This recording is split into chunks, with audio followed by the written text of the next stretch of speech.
Halo guys, kembali lagi bersama saya Dinasti Film. Semoga baik-baik saja ya. Kali ini saya akan merangkum film action yang berjudul Nobody. Oh ya, sebelum itu jangan lupa bantu subscribe dan komen. Film ini bercerita tentang seorang pria bernama Hans Mansell yang mengalami krisis identitas di usianya yang tak lagi muda. Hans hanyalah karyawan biasa di sebuah perusahaan kecil milik bapak mertuanya. Sementara itu istrinya adalah seorang manajer di sebuah perusahaan ternama. Hans bahkan selalu dipandang sebelah mata oleh anak remajanya yang bernama Black Mansell. Black menganggap ayahnya adalah seorang yang lemah, tidak berwibawa, dan tidak memiliki ambisi dalam hidup. Suatu malam rumah mereka dibobol oleh sepasang perampok amatir. Hans mencoba melawan mereka dengan menggunakan tongkat bola golf, tapi itu tidak cukup karena perampok itu menggunakan pistol. Lalu Hans membiarkan perampok itu mengambil apapun yang mereka mau, dan dia sempat melihat tato di pergelangan tangan perampok itu. Tak lama Black pun terbangun dan dengan gagah berani menyerang si perampok pria. Sementara Hans yang berdiri di belakang si perampok wanita, bisa saja ia lumpuhkan jika saja dia menyerangnya dengan tongkat yang ada di tangannya. Tapi Hans malah menyuruh Black untuk melepaskan perampok itu dan membiarkan mereka pergi. Akibatnya perampok itu menonjok mata kiri Black. Black semakin kecewa dengan ayahnya karena membiarkan perampok itu lolos. Tidak lama polisi pun datang. Salah satu polisi itu mengatakan kalau Hans sudah melakukan yang seharusnya dilakukan demi untuk menghindari hal yang tidak diinginkan terjadi. Sementara salah satu polisi justru terkesan seperti meremehkannya karena Hans tidak melakukan apa-apa ketika keluarganya dalam keadaan terancam. Karena kejadian malam itu, Hans merasa semakin diremehkan oleh keluarganya sendiri.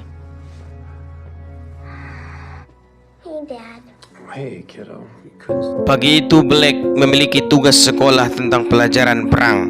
Karena itu dia ingin mewawancarai ayahnya. Namun di saat perang, Hans bukanlah seorang prajurit yang ikut berperang, melainkan hanyalah seorang auditor. Hal itu justru membuat Black semakin memandang ayahnya sebelah mata. Tidak hanya diremehkan oleh anak istri, Hans juga diremehkan oleh tetangganya yang kebetulan baru saja membeli mobil sports. Black sangat tertarik dengan mobil itu, tapi dia merasa kalau ayahnya tidak akan mampu membelikannya. Di tempat kerjanya, Charlie juga menyayangkan tindakan Hans yang tidak berani melawan perampok itu. Kemudian Charlie memberikannya sebuah pistol untuk berjaga-jaga. Berbeda dengan yang lain, seperti ayah mertuanya justru setuju dengan tindakan yang dilakukan oleh Hans. Di tempat lain, Hans menghubungi adiknya yang bernama Harry Mansell melalui sebuah monitor radio. Harry sendiri adalah seorang buronan polisi karena sebuah kasus kriminal yang tidak dijelaskan. Kepada Harry, Hans menjelaskan kalau dia baru saja melepaskan sepasang perampok yang merampok rumahnya. Hans bahkan tahu jenis senjata dengan peluru kosong yang digunakan oleh perampok itu. Sepulang kerja, dia mengunjungi ayahnya yang merupakan mantan seorang FBI. Di sana ayahnya bertanya kepada Hans, "Apa kamu masih ingat seperti apa kita dulu? Siapakah sebenarnya mereka dulu?"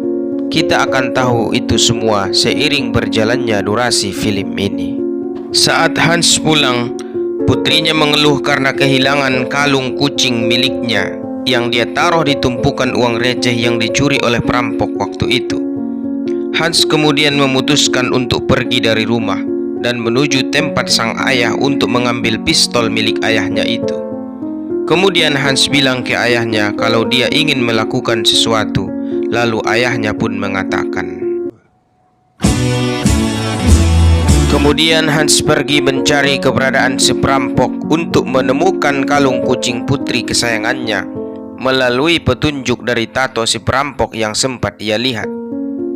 Hans mendatangi semua tempat pembuatan tato. Setelah cukup lama mencari, dia berhasil menemukannya. Dengan menggunakan lencana FBI milik ayahnya, dia meminta informasi alamat pasangan perampok yang dia cari. Namun, si pemilik tempat tersebut tidak percaya kalau Hans adalah seorang anggota FBI. Lalu Hans menyogok mereka dengan sejumlah uang.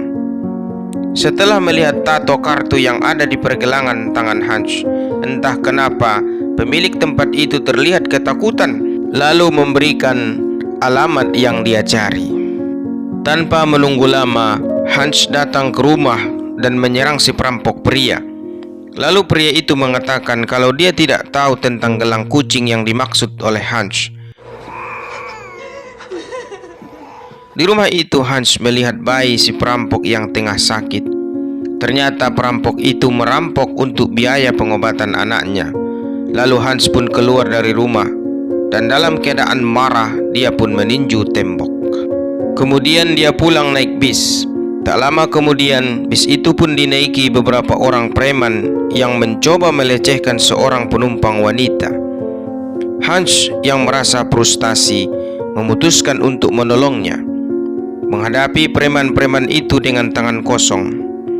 Awalnya dia diremehkan oleh preman tersebut, sampai akhirnya akibatnya mereka semua pun babak belur.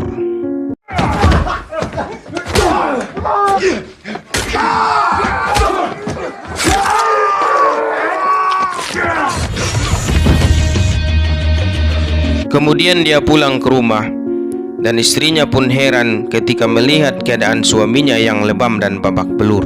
Di sisi lain kita melihat seorang mafia Rusia bernama Julian sedang terlibat keributan dengan sesama teman mafia Rusianya gara-gara tangan kanannya yang bernama Pavel diremehkan karena berkulit hitam. Akibatnya baku hantam pun terjadi. Dan tidak lama setelah itu, Julian mendapat kabar kalau adiknya tengah berada di rumah sakit. Lalu dia buru-buru ke rumah sakit itu. Ternyata salah satu preman yang dihajar oleh Hans adalah adik dari Julian. Melihat adiknya yang sekarat, Julian menjadi sangat emosi dan berniat untuk memburu Hans. Esok paginya di tempat lain, Hans yang biasanya nampak murung, ini jauh lebih bersemangat dalam menjalani hari-harinya. Tak lama setelah itu, dia mendapat telepon dari adiknya Harry yang memberitahu kalau nyawa kakaknya itu dalam keadaan bahaya. Kemudian Hans pergi ke rumah cukur, bertemu dengan kepala mafia bernama Bannion yang merupakan kenalan dari ayahnya. Di sana Bannion memberitahu siapa sebenarnya Julian. Julian sendiri merupakan seorang mafia penyelundup lukisan-lukisan antik yang merupakan salah satu anggota dari organisasi mafia tertinggi bernama Obshak. Dia dipercayai mengawasi ratusan juta dolar uang selundupan milik organisasi itu. Di saat yang bersamaan, Julian berhasil melacak keberadaan Hans. Lalu dia pun memerintahkan orang-orangnya untuk menangkap ayah Hans itu. Pada malam harinya saat ingin makan, rumah Hans diserang Pavel dan orang-orang suruhan Julian. Lalu Hans menyembunyikan anak istrinya di ruang bawah tanah. Sementara itu, dia menghadapi serangan dari orang-orang Julian yang bersenjata, sedangkan dia hanya menggunakan sebuah pisau. Dengan menggunakan pisau dapur, dia pun berhasil melumpuhkan sebagian dari mereka. Tapi pada akhirnya dia pun berhasil ditangkap dan dibawa oleh Pavel.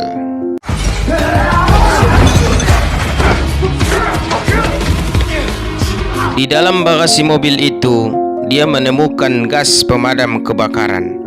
Lalu dia pun menyemprotkan gas itu ke dalam mobil Pavel, yang akibatnya mobil itu mengalami kecelakaan hingga terbalik. Hans berhasil selamat, tapi Pavel dan kedua rekannya tewas di tempat.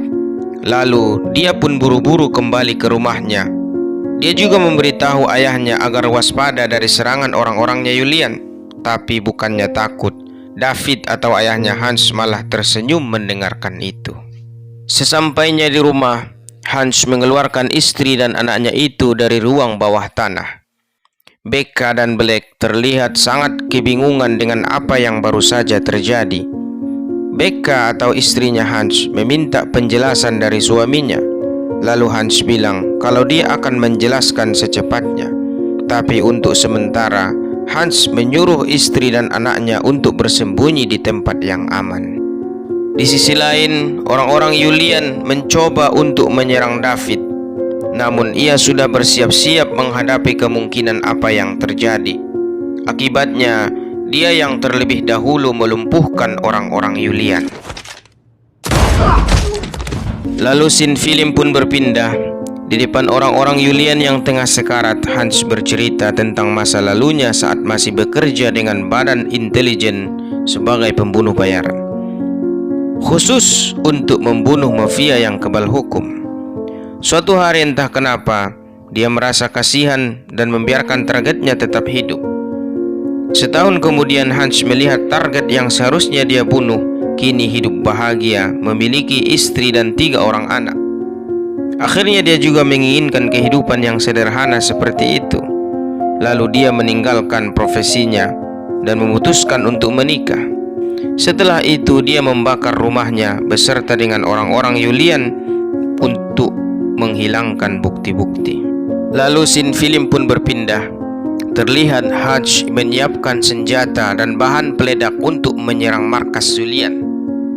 Atas bantuan dari Bannion, ia berhasil menemukan markas Julian dan langsung menembaki anak buah Julian dengan membabi buta. Tak sampai di situ saja, ia juga membakar markas itu bersamaan dengan uang ratusan juta dolar yang ada di dalamnya.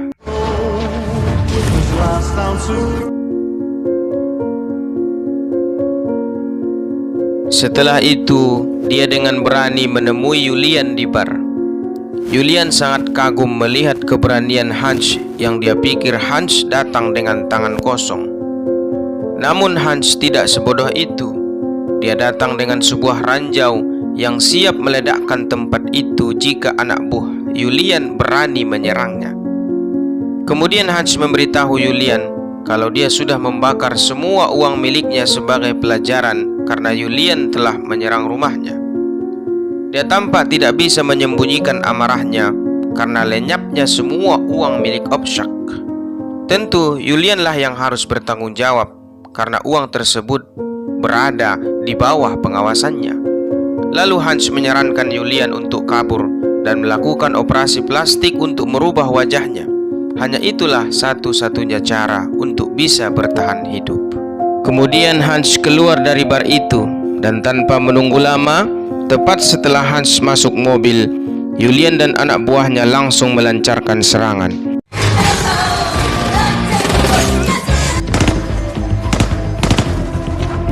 Setelah cukup lama serang menyerang di jalan raya, akhirnya Hans berhasil lolos dan sampai ke kantor mertuanya. Di sana ternyata sudah ada Harry yang sudah menunggu dan langsung melepaskan tembakan. Begitu juga dengan ayahnya, terlihat begitu bersemangat karena sudah lama tidak menggunakan senjata. Setelah berperang cukup lama, mereka bertiga pun berhasil melumpuhkan orang-orang Julian. Dan kini hanya tinggal Julian seorang diri bersama dengan senapan yang ada di tangannya. Bukannya menyerah, Julian justru semakin bersemangat melakukan perlawanan. Lalu Hans keluar dari persembunyiannya dan dia melemparkan peledak kepada Julian dan Julian pun tewas seketika itu. Beruntung mereka bertiga selamat dari serangan itu. Hans pun sangat berterima kasih kepada ayah dan adiknya. Di akhir film, Hans dengan istrinya terlihat sedang membeli rumah yang baru. Tak lama setelah itu, seseorang pun meneleponnya. Tak dijelaskan siapa yang menelepon, tapi dari wajahnya dia terlihat khawatir. Lalu Hans bertanya kepada agen rumah tersebut, apakah rumah yang ingin dia beli itu memiliki ruang bawah tanah. Lalu film pun berakhir.